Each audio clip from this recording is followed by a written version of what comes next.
Hey guys, John McNamara, host. Ron in Vegas. We're talking local sports, business, real estate. If you guys like what you see, subscribe, follow us on Ron in Vegas podcast. Today, I got my co-host, Mr. George Hernandez, in the house. What's going on, everyone? Happy Thursday. Happy Thursday. But you'll see this on Friday. You'll see this on Friday. So today we thought we'd mix it up. We just went on a trip to Hawaii. Yeah. Oh, that was so much fun. It was much needed. Yeah, we thought we'd mix it up and kind of give you guys kind of look into what it would be to travel to Hawaii if you've been there before. It was personally my first time ever going, so I was a novice. So it was really cool to go there. You've been there a couple times and just kind of break it down. Well, I was there for like a month when my friends were there in college, and that was a little while ago. But yeah, I know we wanted to go, so we made it happen for my birthday. Just for those of you guys that don't know, I like to travel a lot, so we did that. And yeah, we stayed in Waikiki, and it's changed so much since I went. So I had a different idea of what Hawaii was originally. It's like someplace I would want to go back, but not really. But then after last year going with my parents, I'm like, oh, this is, I think because I'm getting older, it's like the pace of life is perfect. So I'm like, yeah, let's do it. What was your favorite part?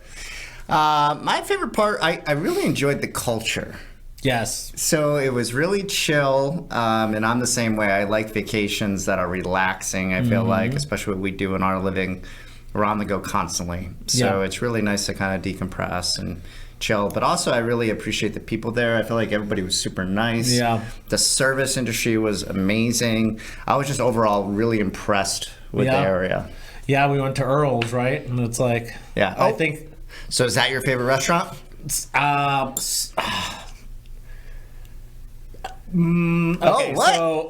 I like Earl's because the service is amazing, the food is good.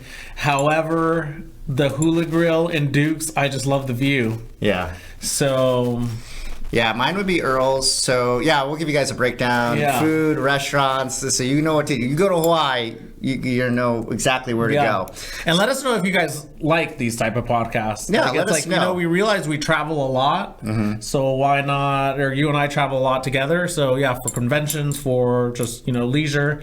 If you guys like it, just maybe we'll do a little bit more of this. Yeah, see if we do more breakdowns of places that we've traveled and kind of give, if anybody's gone there, it kind of gives you a heads up what to do. So mine was definitely Earl's, just because the service. What was cool about this place, they had a big bar area, and typically I just go straight to the bar because we want quick service. And they probably had 8 bartenders behind there, and they were all on it. I mean, they were checking on us every couple minutes. It was really impressive. The food was absolutely insane. Yeah. The fish tacos is what I recommend at Earl's in Hawaii. And I do like the other places we went, and I think you would recommend going through Costco because...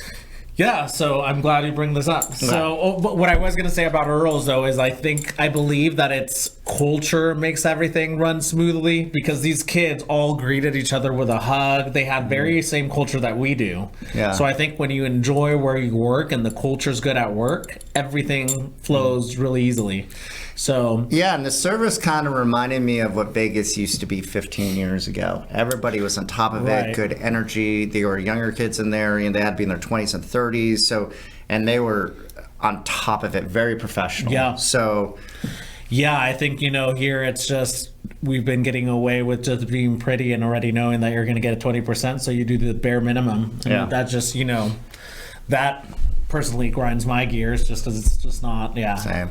Yeah, I love good service. I think especially now that food is getting so expensive to go out, service to me is the most important thing. Yeah. Because if service is good and food is just okay, I'm okay with that. But if food is great and the service sucks, I hate the whole establishment. Yeah. Yeah, it just can't go the other way around. Yeah, you're going to the restaurant for the experience, right? Because I know I can cook a better meal at home than going out. So, that's a pretty bold statement right there. You've had my meal prep. The chicken is probably your best. That's my highlight. I'm glad you brought that up. Yeah, chicken. Yeah, John's still learning about seasoning. You guys, nothing irritates me more. We will get back to Hawaii. Nothing irritates me more than meat that looks unseasoned and they got that salt and just pepper. a little. Yeah, I'm like, oh, yeah. So So anyways, we were talking about Costco travel. Sorry, ADD kicks in. Costco travel is, I think, the way to go. I think it's best value. We stayed at the Outrigger Waikiki, had a cool balcony. If you guys follow us on social media, you could see that. And then, we also got like food deals. Like it's just to eat at their restaurants, and it's not like cheap food. So no, the food was great too. Because I wasn't expecting, because he was telling me like, hey, we're gonna get free food when we're there, and I'm like thinking, okay, you go to these motels or hotels and they give you like these buffets that aren't good. Food was insane. Yeah. And everywhere, mostly the food was good, but like this place was really good. So it's Duke's and Hula Grill. Hula Grill. So go through Costco because guys, just so you know, it was my birthday on Sunday, and I don't know if turning 38, I'm like super warm. I'm like, what is going on? It's okay. It's like, am I having hot flashes here? What's going on? It's at that age. It's 38, man. I'm like, welcome to 38. I want to know, you get more hot flashes every year as you get older. Yeah, I thought it was only girls, but I'm like, here I am. I'm overheating. I'm like, what's going on? You're gonna make it. But okay. If you pass out, I'll just keep going. So so if you see me on the floor, just know this. Don't worry. It wasn't for ratings. I know, we just go trending. So that's one of our trips for traveling to Hawaii. Go through Costco, get those meals. So did you think it was more or less than what you were expecting before we went? More or less. Like, did you? Because I create a story in my head of what a place might look like, feel like. I thought it was. I thought it was nicer. It's nicer than what you thought. It was. Yeah, and I don't know why, because I kind of had a story in my head, because I'm 42 years old. I've never been to Hawaii. Yeah. So I actually had Hawaii built up in my head, but then we actually got there, and I'm thinking, even Duke's, right? I'm like, it's just the restaurant at the hotel. That's usually not the best restaurant you go to, but Duke's is everywhere we went. Everybody was like, "Oh, check out," because we're asking. It's the always locals, busy, guys. Yeah. Where do you go? And it kept saying. Everybody kept saying. The locals kept saying Duke's. So, and guys, if you're a local from Las Vegas, you don't go to the Strip. You have your local spots, and that's what we're trying to find out. So, but the lunch boxes were really good. You were bigger on that than I was. So I do like myself a good lunch box, but you guys, we had lobster, shrimp, I had poke. You guys, I ate so much. I had like 3 meals every dinner. You did? Yeah, it was just insane. That's how we would end the night. You would get 3 meals at the lunchbox. Yeah. Yep. And it's just that's something we don't really have. Oh, I sure did. Yeah. What was your favorite bar? In between? Am I saying it right? Yeah, the karaoke in between. So it's a shout out to Mr. Miguel, your dad. Yeah. He recommended it. Yeah. And it was really cool to George and I really love karaoke. So the place that we like to go is Ninja downtown. We haven't been there in a minute. We're like, we got to get some karaoke in. But the one thing I would say about this place is kind of like just kind of a hole-in-the-wall spot. It's a small bar. And literally, because it's down a little alley. It's down literally, So, if your dad didn't tell us about it, then we wouldn't have known. No. But it's really cool because the service was, again, phenomenal. Everybody was super nice. They were on top of it, getting us beers. It cost $1 to play a song, and I don't even think they even charged us. Yeah. So... and it was intimate. I think it was a small bar, so there's maybe 5 to 10 people in there. We need that concept here. Be great. I think it would destroy here. Yeah. I think it would do very well, on Main Street. Because the thing is, especially if it was on Main Street or something, and people heard the music, they would be gravitated to go to the bar, hang out, at least have a drink, even if you don't feel comfortable. Because I'm not the big stage karaoke guy. I want nothing to do with that. No. But I'm cool with it if it's like private party with my friends or family, or like something small like that. So it was like perfect. Yeah. So that was my favorite bar. What was your favorite bar?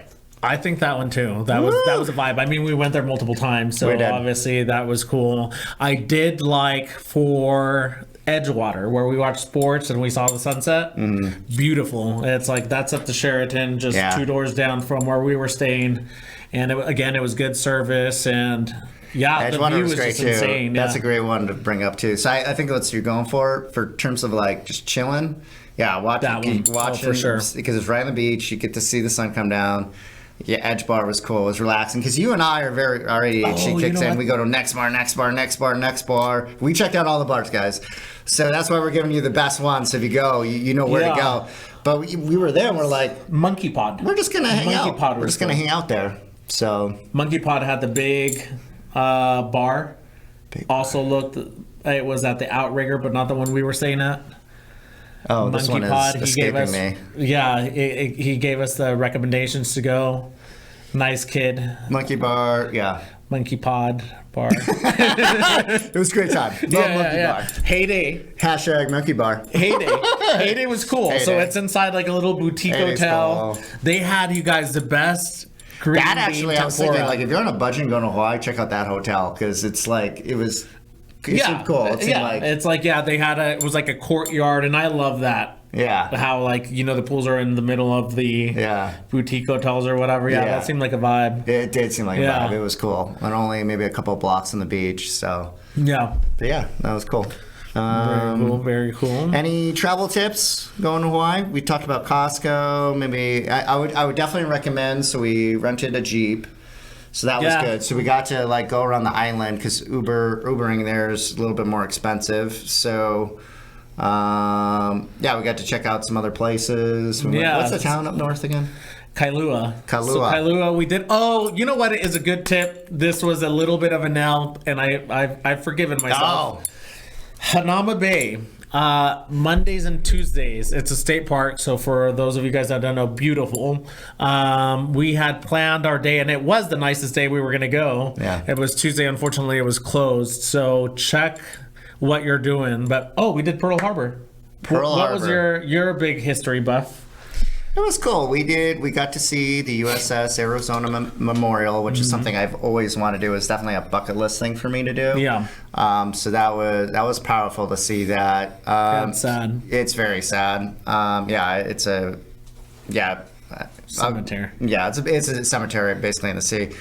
So it was powerful. Like you felt the energy and everything. And I guess a tip with Pearl Harbor too. They have aviation. They have the Missouri Memorial USS Arizona Submarine. The submarine is right there, which we ended up doing.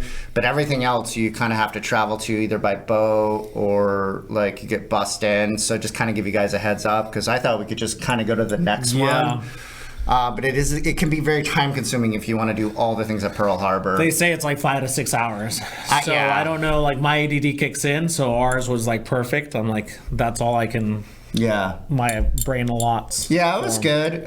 We did the submarine. It's funny, and I'm glad we had the conversation before. I think it was actually in the bay. I saw forever ago. I went and I saw a submarine in World War I, and I went down in it, and I kind of freaked out. Because it's so tight in there, and I realized I had claustrophobia. Like I didn't know until that moment. So you and I were literally like talking about it before, like we're driving there, and I'm like, I had this one experience, and I didn't get, and then we were like, probably not go to the submarine, but we decided to do it because it was right there. Right. And the lady told us that we couldn't go to the back of the ship unless we went through it. So we go down, and it was bigger than it's a World War II sub versus World War I. It was way bigger. So I'm like, I felt confident. Yeah. When we started, I'm like, I'm good. Yeah. And we start going in, and then there was tour groups. Yeah, and we got stuck between two tour groups, and you can't go around them. It's one. Yeah, long story short, we went back. We're not going through the submarine. Yeah, let me out.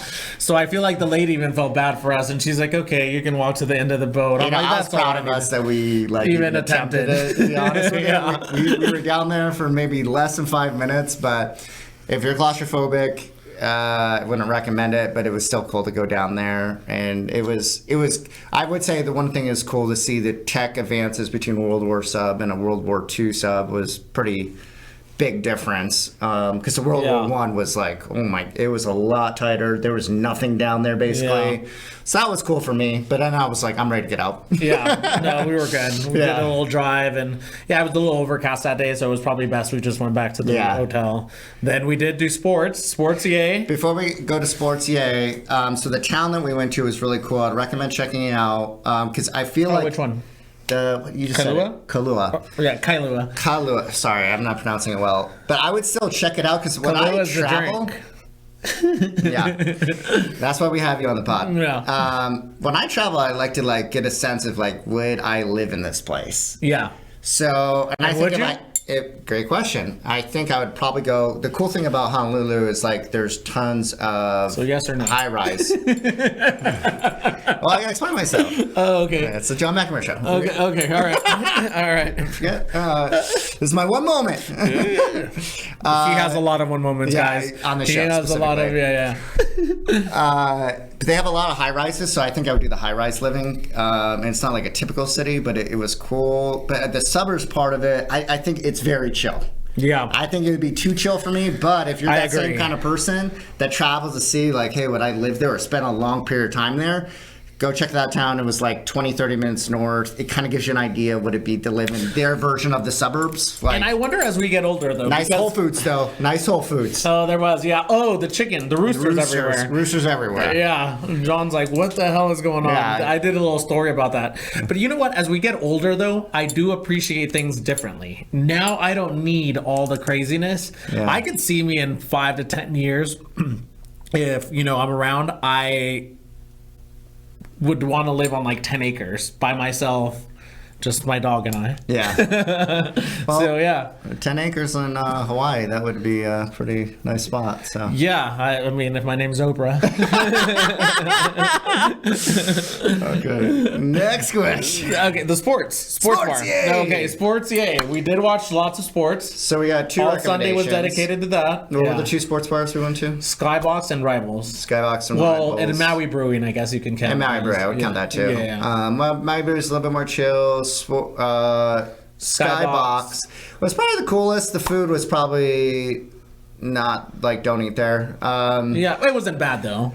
Wasn't bad, but I think everything was amazing. Yeah. I mean, it just had regular food. Yeah, I'm all not of a gonna- sudden John's a foodie. Not good. I know, I'm a foodie after Hawaii. Everything Yeah. was like insane. Fish tacos, get the fish tacos.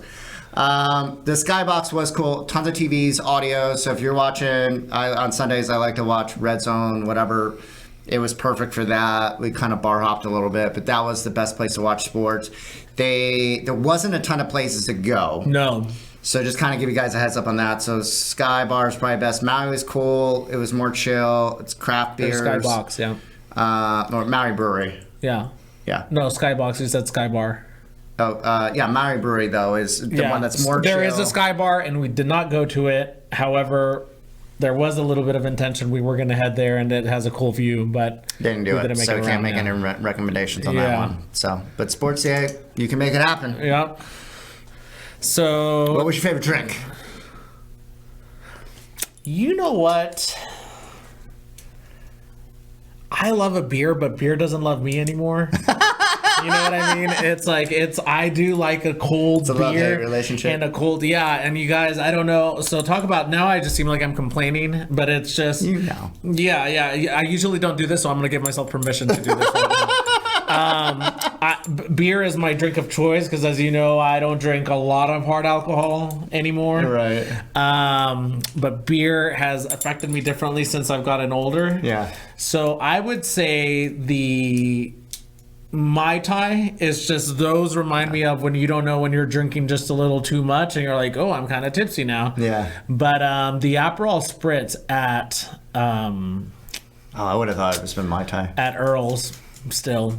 Yeah. Really? Mm-hmm. Oh, It was so really good. Aperol Spritz. Even the one at Skybox, actually. That kid made it on point. It was like perfectly. All right. Yeah. Okay. Yeah. No, the Mai Tai is good. So It's just, but Aperol it's Spritz. like, I always gauge it off of, one, how am I going to act? How am I going to feel? And usually I feel, I'm a very friendly drinker, so I want to marry everyone. I always tell people, I'm like, hey, be careful. You do talk to everybody. And I do talk to everybody. So, but yeah, the Aperol Spritz still. It's like, I think it's Aperol my drink of Spritz. choice. It just makes me happy. It looks pretty. It's, Yeah. So mine, I've never drank so many Kona beers in my entire life. And you had a Kona Light, though. Kona Light. So Kona Light was actually my favorite beer. So there's a couple bars that actually had it on draft. It was a light beer. It was good. Because Konas are a little much. They kind of take me a while to drink, but the Kona Lights are perfect. They're cold there. Recommend getting a good Kona Light when you're in Hawaii. Yeah. So I like it. What else did we go over have? favorite food? Well, I don't know if you said. Well, you said fish tacos. Fish tacos at Earl's for sure. Fish tacos. We talked about the beer. Okay, so we have We have traveled to a couple places this year. Okay. What would you say Where is was this like going? your favorite place to go to? Every place for different reasons. Right. But if you had to pick one, If I had to pick one, the question's one. okay. So, it's not New York. We didn't go to New York. And I don't. Yeah. You know what? So it's Scottsdale, Honolulu, Salt Lake City, or Park City. There's something about Park City Me too. that okay, all right. Yeah. And I like all of them. Right. It's like Honolulu, I love that we were just there at the beach. Something about Park City and the little town, and you drive was up cool. there and it's in the middle of nowhere. Where we stayed was fucking awesome. Yeah. And it was just Park City, even though it was it was nice and cold, and then all the chimneys, it's just a vibe. Yeah. I feel like it's like what I would envision October being like. You know what I Right, mean? yeah. Yeah. Is Park yours Ci- the same? Park or- City, yeah. If I had to pick one, it was Park City. Yeah. Honolulu was probably number 2, but Park City was. I think Scottsdale was a lot of fun, and I loved all those Scottsdale was kids. cool. You know, I kind of feel like we kind of live in a Scottsdale, so to speak. Yeah. So, but Really Park good City- service everywhere we went, though, too. It was, Those too. kids remind me of all the kids I grew up with in California, Yeah. where we just start talking to each other, and I appreciate that if I go somewhere. Yeah. Like how friendly the people are, because that kind of tells me, like, are the people happy living here or not? You know? Right. Yeah. Park City was cool though, because everything's like on this little strip area, all these bars and restaurants. It was cool. We got to make it a Sundance. Yes, that would be Yeah, cool. Yeah, and that would just- definitely be a bucket list thing for sure. So yeah, I would say Park City. So, Yeah. all right. Anything more about Hawaii or traveling? What's our next big trip? I think we have Utah again, right? Salt Lake. Salt Lake. We got. Do we you got have spring break. any trips coming up? I don't think I do. I know I have Japan in the books for next year, Yeah. but yeah. No, I think that's it. Well, for me. we got spring break next year. And what was your favorite? Did we say your favorite food for Hawaii? All the lunch boxes. Oh, the that lunches? was insane. Yeah. Okay. Cool. You want to get into real estate? Yeah. Let's do. Got 7 minutes. All right. So we'll give you guys a real estate market update. So recently, the Fed on Wednesday made another cut. So this is cut number 2. I know your favorite things to talk about. I was surprised you wanted to talk about real estate. So This is you your guys, when idea. I mean real estate, I mean like deals we closed. We'll talk about that. I'm tired of the rate cut and this and that. So this is gonna be a quick update. So the Okay. good news is mortgage rates, they're in the low 6s. They were about 7.5 back in May, so they've come down dramatically. So we have seen activity pick up, which has been really good. That's the update. Okay. Oh, thank God. I'm like, okay. Yeah, we just gotta give the people a little information. Well, I guess I'm a lot excited because we just closed. You guys, so we had a weird week, and Friday everything came together. Yeah. We had, as realtors, we're always wondering if the homes are going to appraise, even though we do our due diligence and we assess the value of a home just like an appraiser would, but sometimes there's a little discrepancy, so that's why you hire somebody to do that. And but Friday everything came together. It's like my friend got out of the hospital, the appraisal came in, there was something that was fixed on our activity on the Amex that we were unsure about. It was just right before, and the most exciting part is we closed, recorded on our friend's house. Yes. So I'm super proud of these kids. We know each other since KW, and this was 7 years ago. Yeah. And we've obviously all remained friends. And they were looking for, it's literally the cutest home. It has RV parking. It has a pool, which I'm so jelly of. But like now I'm going to make it over there. And I love that location because you and I actually like going to Water Street. Yeah. So Cool it's over like there. perfect Boulder City, location. it's not And far. not only that, it's like it has solar. We were able to negotiate $8,000 off for, well, not off, $8,000 for closing costs. So can I say something about closing costs, guys? So really quick. So I'm proud of our friends, Jordan and Austin. Shout out. Yeah. It's like, hashtag proud of you. adulting. Yeah, very proud of you guys. You guys are working really, really hard, so you definitely deserve it. Let me tell you guys something, because right now I'm telling this story and something that kind of grinds my gears at times.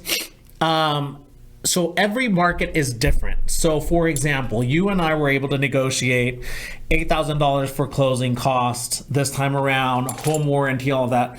You guys, you don't know how many people come in for a buyer's consult. And you guys need to stop listening to your dad, your friend, your aunt, your friend's friend, whoever just got into real estate, because you guys think a realtor's good because they can negotiate closing costs, and my story is going somewhere. However, it depends on the market, and I need to make that clear, because there's so many people that come in. When we had just gotten out of COVID, people were paying over appraisal value because there was no inventory.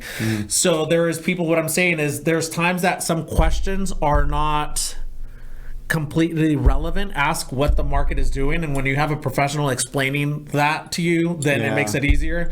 Because I've been at a buyer's consult and they're like, my agent was able to negotiate closing costs, and if you're not in that market, guys, then that's not something your agent can do, even if they're the best agent, or vice versa. So it's just... Well, it's funny you say this too, is because the conversations we're having with sellers right now and listing consultations, a lot of them are under the impression like the last house I sold was in 3 hours or 3 days. Right. And we preface them like, hey, we're in a market now where it takes months to sell a home. It's more a traditional market now.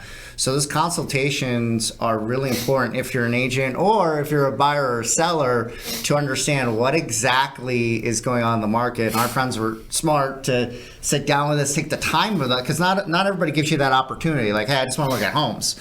But they took the time with us. Yeah, and I don't think he'll mind me sharing the story. Okay.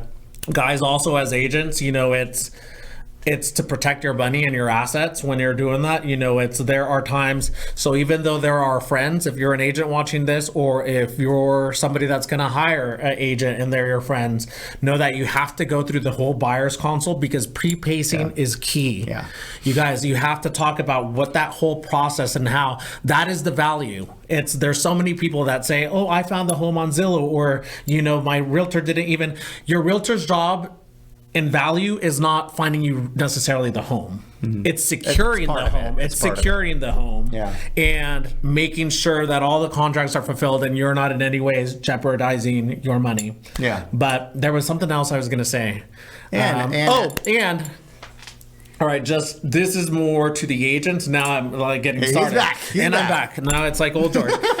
So you guys, if you're a realtor watching this, if you get anything out of requests for repairs, and it might not be, is not a time for you to renegotiate. Yeah. You look like a complete novice. That's me putting it very nicely. When you get the home inspection and then you send the entire home inspection, and this needs to be, and there's 2-3 pages of requests for repairs. Yeah. That's retarded. Stop doing that. So it is the reason why, and if nobody else has told you, or if you hired an agent and they didn't tell you this, it's the reason why we get home inspections. It's because you want to see what the blueprint of the home is. You want to see what the condition.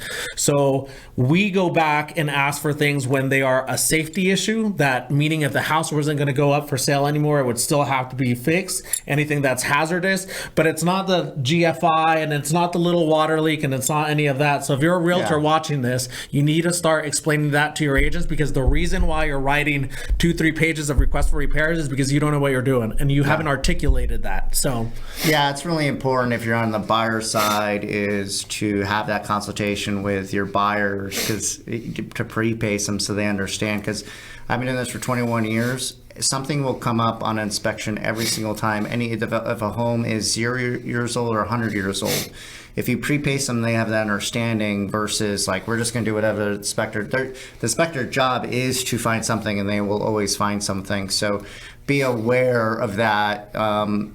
So that's a good point that you bring up. Yeah, sorry to go on a tangent, but yeah, we did this, and I think because of the pre-pacing, this was such a smooth transaction. Yeah. It was, yeah. And the one thing, I know we're running low on time, one thing I recommend, because we're going to 2026. 2026 is starting now for realtors. Get your conversations up, start working on your database of folks that may be buying or selling for springtime or after the first. This is the time to do it. A lot of our agent community, they leave the business for 2 to 5 months, but this is actually the time to build your business, so be aware of that. So yeah, that's your coaching side. I would say if you're a buyer or seller, I'm more interested in that. Make sure you give us a call now and we'll set you up nicely for next year. Yeah. Just, it's that way you're not doing things last minute. For sure. Yeah, and I want to end the pat on gratitude. I really appreciate you because you and I do a lot of travels together, and you're always the planner, and it's good to have a friend that picks places and plans it, and I've got to see a lot of the world because of you, so I appreciate you. Thank you. I appreciate you. And guys, we're going to wrap this up. Thank you, George Hernandez, for being the co-host today. This is Run to Vegas. Take care of yourself today. Woo.